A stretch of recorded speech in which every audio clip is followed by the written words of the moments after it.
We all know that real estate is a relationship business. So, how do you go about deepening your customer and client relationships? Well, today, Dr. Erin Helle is going to show you exactly how to do this. Stay tuned. This episode of Keeping It Real is brought to you by Real Geeks. How many homes are you going to sell this year? Do you have the right tools? Is your website turning soft leads into interested buyers? Are you spending money on leads that aren't converting? Well, Real Geeks is your solution. Find out why agents across the country choose Real Geeks as their technology partner.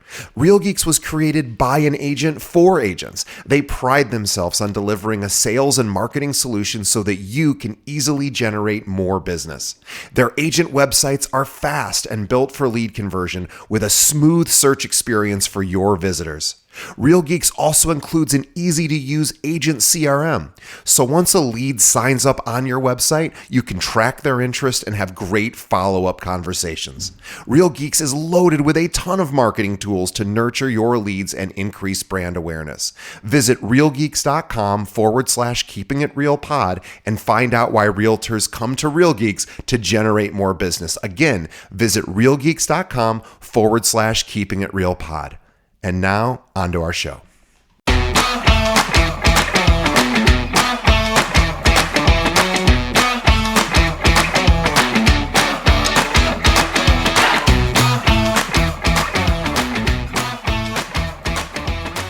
Welcome back to Grow With Me, Business, Wealth, and Health with Erin Helle. This segment takes you through all the things from skills to systems, to mindset, to goal setting, and most importantly, dream building. After all, business is about freedom and wealth, but those are subjective and specific. So we need to spend some time figuring out what the dream is and then build a business to support that. That's what we're doing here in Business, Wealth, and Health. Before we dive in, I have something awesome to share. I now have a webpage where you can connect with me and get handouts from my segments on this podcast. Check it out at bcglobalinvestments.com/keepingitreal. You can find my value proposition handout, a handout from today's training, and a link to book a call with me or to send me an email. Let's dive into today's training. We are talking about building strong client relationships. We're going to talk specifically about effective communication and client management. So these are essential skills for realtors. Client relationship management is imperative for you. Building and maintaining strong relationships with clients is crucial for your success in this very competitive industry. By the end of this training, you're going to learn some effective communication strategies, client management techniques, and customer service skills that will help you build long-lasting client relationships and generate some awesome referrals for future business. So let's first start talking about effective communication. So this starts with active listening. This is really important. It shows that you respect the person you're listening to. It shows that you understand them. And it really builds trust, which obviously is sort of like the benchmark here. This is the foundation of effective communication, effective client relationships is trust. So that's going to be sort of the underarching theme throughout this entire segment. So I want you to practice some active listening skills and techniques as you're going about your day-to-day, of course with your clients, but maybe just with your spouse or your kids. And you're going to do this by maintaining eye contact, nodding, asking clarifying questions, and summarizing what they've told you. I bet you'll find that when you summarize stuff, you'll realize you might not have been as clear as you thought. You might not have had the best communication. And when you summarize when you have someone else summarize what you said, that is made clear to you. And you might experience that same way when someone's talking to you and you return it and summarize what you think they just said. There might be some room for clarification. There's probably going to be. So this is hard. This is hard in and of itself. It's even harder on the phone, but it's still doable. So I recommend that anytime you get a chance to chat with your client or potential client over Zoom or Google Meet, take advantage of that, or even just FaceTime. Another thing that I really suggest that you guys do, and that will really set you apart from other realtors, is when you have an update or you need to communicate with a client, especially about something that's important, record a video of yourself. Record yourself, not just your voice, Voice is good if you're like driving or something and you want to send a quick message, because then people can't read into what they think your tone might be in a text message. But what's even better is a video of you talking to your video and giving them an update so they can see you're smiling. They can see like the ways that your voice is inflecting. They can see what's important. And then there's just no room for interpretation there. I'm sure you've all had sent a text message where someone takes it completely the wrong way. And sometimes it can be hard for you to understand why that person took it that way.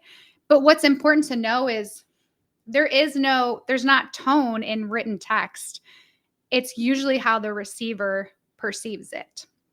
So you have no control over that. So don't dwell on that. Just realize, because you don't have control, switch it up so you don't have to deal with that at all, and send them a message. Send them a video of you with your smiling face.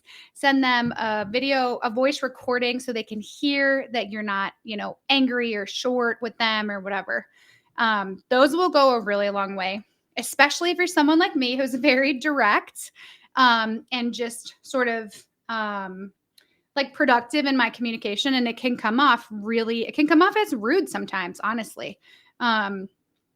And I don't mean it to be like that, at least not most of the time. So take it from me, some tips and techniques that I've used to sort of alleviate that, because you might think you're being really brief in your communication and being really effective and productive. But then when your client is upset and you have to spend all this time backtracking and making sure they understand you weren't upset and they shouldn't be upset because of what you said, you waste even more time doing that. So try to send voice messages. More importantly, try to send video messages when you can, especially if it's like a big update. Like if you're doing new construction, your buyer bought a house and you went out to see the house, like do a video right then and there. Show them what you're talking about. Show them that you're at the site. It will really go a long way for customer service. Okay. Next up in effective communication is clear and concise communication. So we want to talk about the power here of simple and straightforward communication. Make sure that you're using professional language. Make sure you're using plain language with no jargon or slang, but also make sure that you're not using acronyms or terms that your client may not understand.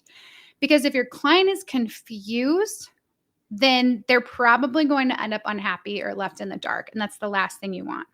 So make sure you are being not just clear, but also make sure that they're understanding the things that you say, and ask for clarity too, to make sure. So be careful not to be too direct, as again, this can come off as rude or unprofessional. So here's a couple tips for clear and concise written communication. So for emails, use a clear and descriptive subject line. The subject line should give the recipient a good idea of the email's content and purpose. Keep it brief and to the point. Avoid lengthy paragraphs and unnecessary details. Get to the main point of the email quickly. Use bullet points or numbered lists. If you're conveying multiple pieces of information, use these bullet points or lists, and this can enhance readability and clarity. Watch your tone. Ensure your tone is professional and polite. Avoid using language that could be interpreted as dismissive or unprofessional. And notice that word could interpret it, that, someone could interpret what you're saying as dismissive or unprofessional. That doesn't mean what you're saying is dismissive or unprofessional, but it could be interpreted that way. So you want to make an effort to avoid that in your communication off the bat. Proofread before sending. Always proofread your emails for spelling, grammar, and clarity before hitting the send button. If it's particularly complex, or if you're just having a hard time being brief or getting to the point, have someone else read it to make sure that they understand it. Someone who doesn't already have an idea of what you're talking about, so that it's clear that it's very well understood from start to finish. Okay. Text messages. Get to the point. Text messages are meant to be concise. State your purpose clearly and succinctly. Avoid abbreviations and slang. While some familiar informality is acceptable, avoid using excessive abbreviations or slang that could be misunderstood. Respect the recipient's timeline. Be mindful of the recipient's schedule and avoid sending non-urgent messages during off hours, right? So if it's something that's not important, don't send it on a Friday night. Use emojis wisely. If appropriate, use emojis to convey tone or emotion, but do so sparingly and unprofessionally. Okay, so this is good when you are being really direct, or you know that this is a particularly emotional thing for your clients. Like throw a smiley face in there, right? Or if you suspect that the seller's agent is being snarky or something like that, and you are relaying a message, like put a little winky emoji in there or something, or be really clear about what you're trying to say. Include a call to action. Clearly state what action, if any, the recipient needs to take in response to the message. Okay, so moving on to client management strategies. So this first and most important one is regular and proactive communications. Regular check-ins with clients are so important. People are going to get unhappy or even upset very quickly if they feel that they're being left in the dark. So you need to be proactive in this communication and anticipate their needs and provide updates without being prompted. Even if there is no update, check in with them and let them know that, hey, I don't have an update for you. Like maybe on a Friday afternoon, I know we were waiting on this. I don't have an update yet. I will check in with you first thing Monday morning. Always make sure they know what the next step is or when they expect to hear from you next. Utilize various communication channels, phone calls, emails, text messages, and in-person meetings. Don't be the realtor that only texts. I know it's efficient, but I'm telling you right now, it irritates a lot of people. And maybe you have a buyer or a seller who appreciates just text message communication. That's okay, but just make sure you clear that with them first. Next thing is setting realistic expectations. So you want to manage client expectations from the very start. So be straightforward and honest. Walk them through the process and share what could go wrong or cause delays. Clearly explain to them the entire process, whether they're buying or selling. Make sure they know what the timeline is. Make sure what they know about any potential challenges. Keep clients informed of any changes or delays promptly. Bad news does not get better with time, so share things as you learn them. Referral generation. Let's talk about that next. Building trust and loyalty is, again, first and foremost. So you need to provide exceptional service in order to do this. Be authentically you. Take care of them as best you can and get help when you need it. If you don't know something or you're stuck, there are so many resources out there to help you. Your broker, your team leader, if you have one, other agents, you can reach out to me. Don't just leave your client hanging. Exceed their expectations throughout the transaction. Ask for their feedback, especially when you feel like their attitude has shifted. So the best time to get like a review from them is after they've closed and everyone's happy and on a high.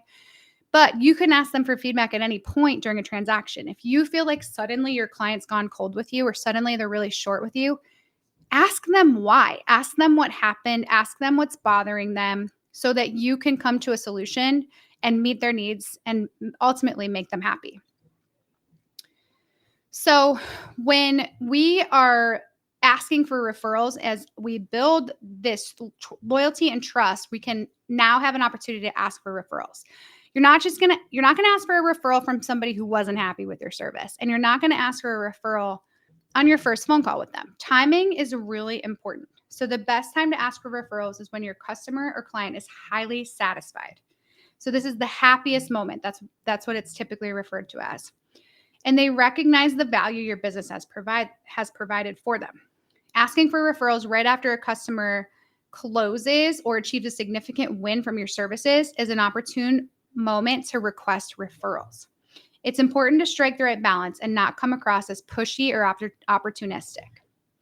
Timing is also crucial if you're asking for referrals through email. Schedule the email at a time when it is most convenient for the customer and likely that you will receive a response. For example, it may be best to avoid sending an email on a busy Friday afternoon when people are preparing to log off for the weekend. Don't expect a response if you send it at that time. Overall, there's no one-size-fits-all answer to the timing of asking for referrals, as it can vary based on individual circumstances and customer interactions. It is essential to observe the customer's level of satisfaction and choose a moment when they are most receptive to making referrals. You also want to utilize online platforms and social media to encourage referrals and make sure that people know what services you offer, how you can provide value, and what you can do for those people. Always, always, always be adding to your email list. This is where your future business will come from. If you're recruiting agents or attracting them to your brokerage, share that too. Share that on emails, share that in text messages, send them a thank you, and just remind them what they do, what you offer, and ask them if you know anybody who could benefit from your services. Our last section here is customer service skills. This really revolves around responsiveness as a realtor. So always return calls, emails, and messages in a timely manner. If you can't or you're engaged, let them know when you'll get back to them. Utilize technology tools like automation and customer relationship management software, CRM. Use your transaction coordinator or hire an assistant. Okay, so in conclusion, building strong relationships is an ongoing process that requires effective communication, client management strategies, and exceptional customer service skills. By following these practices, you will not only build strong connections with your clients, but also generate valuable referrals for your business. Remember, happy clients are the foundation of your success as a realtor. That's it for today. Remember to check out bcglobalinvestments.com/keeping it real and be sure to connect with me. Bye, guys.